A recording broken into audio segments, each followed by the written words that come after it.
Estamos vivendo em clima de Copa do Mundo. E que clima gostoso, não é verdade? Ver as ruas enfeitadas, pessoas vibrando.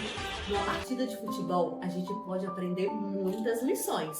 Eles podem nos ensinar sobre relacionamentos, sobre fé, sobre criação de filhos, sobre família, porque afinal de contas, toda família também forma um time.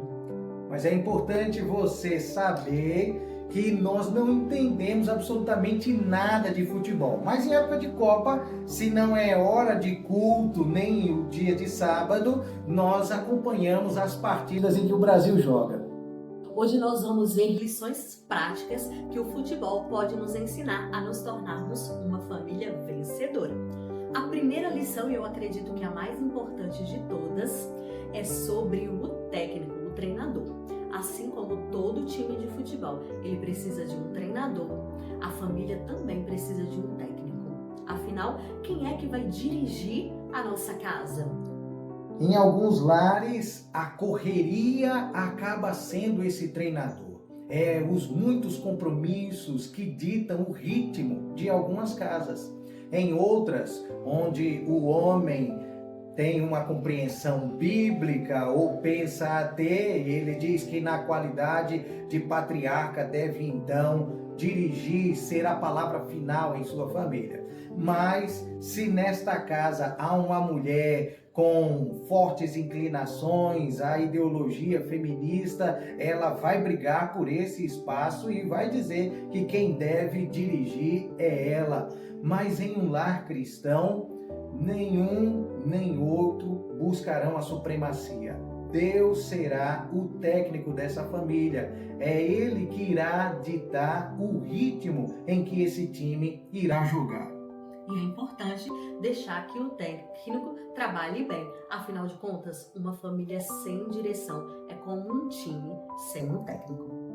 Outra coisa que aparece muito nos jogos e não é tão agradável são os cartões. Esse aqui é o cartão amarelo. E o cartão amarelo, ele significa alerta. É como um alerta para aquele jogador que comete falta. E na família, a aplicação é a seguinte: nem todo problema é um grande problema, mas se ele for ignorado, não demora muito e o problema pode facilmente crescer.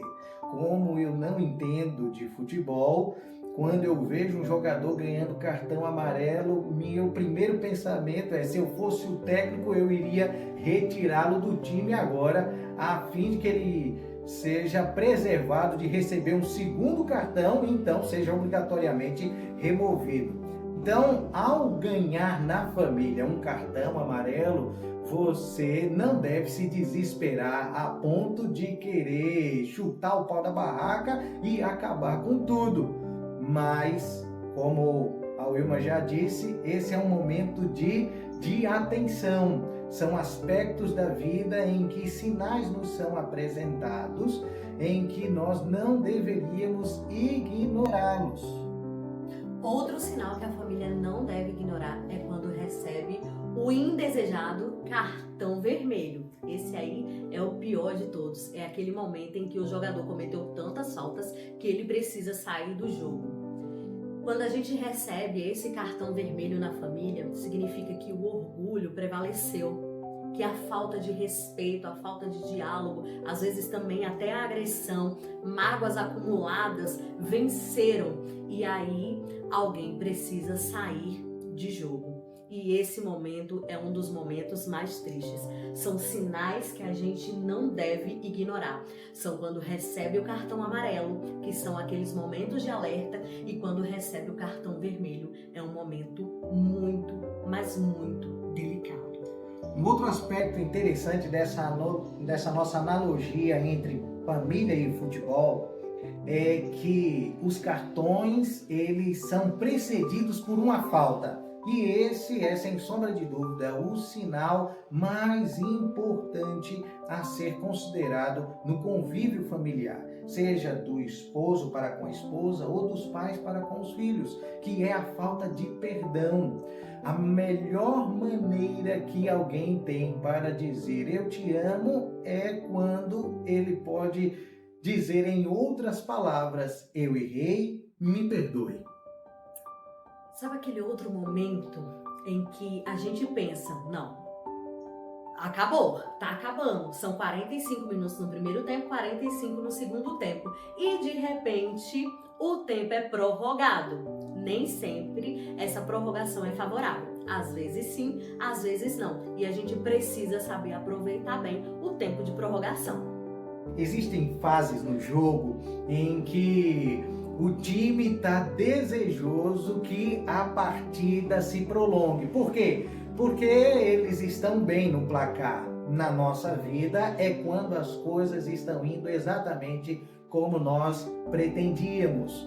Porque nós estamos ganhando um salário que nós achamos compatível com as nossas necessidades, porque nós estamos morando aonde nós desejamos, porque os filhos vão bem na escola. E quando a partida está nesse nível, nós ficamos felizes se essa condição se prolongar. Agora, quando ela vai em direção oposta, quando você tem dificuldades no trabalho, quando os filhos não vão bem na escola, quando o relacionamento ele está passando por um momento de tribulação, nós desejamos que a prorrogação seja a mínima possível.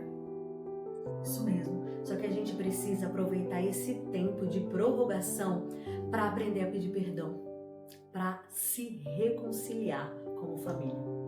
Chegou então o momento mais esperado, final da Copa do Mundo, já passou pelas oitavas, pelas quartas de final, pela semifinal, chegou na final e o time vencedor ganha a tão sonhada taça. Eu não tenho uma taça aqui para mostrar para vocês, afinal o Renan já falou que a gente não é de assistir jogo e nem somos nenhum atleta, mas a taça é o momento mais esperado. O que é a taça para uma família vencedora, Renan? A taça não implica em dizer que alcançaram o ápice da perfeição, porque deste lado da eternidade não há como termos famílias perfeitas, porque as famílias são constituídas de pessoas imperfeitas. A taça é quando a família se propõe a seguir vencendo os obstáculos. É quando a família se propõe a permanecer unida a despeito da dificuldade da partida. Há, nesse momento, a alegria da família levantar a taça da vitória, porque as circunstâncias não impactam a disposição deles de seguirem unidos. Agora, se no futebol a taça dura apenas uma temporada, na família a verdadeira vitória é marcada por um legado que marca gerações. Em 1 Coríntios, no capítulo 9, no verso 24, diz: vocês não sabem que todos os que correm no estádio, apenas um ganha um prêmio? Corram de tal modo que alcancem o prêmio. Qual é o seu prêmio? É a sua família? Cuide bem dela. Esse foi o vídeo de hoje, espero que vocês tenham gostado. Até a próxima semana. Maranata!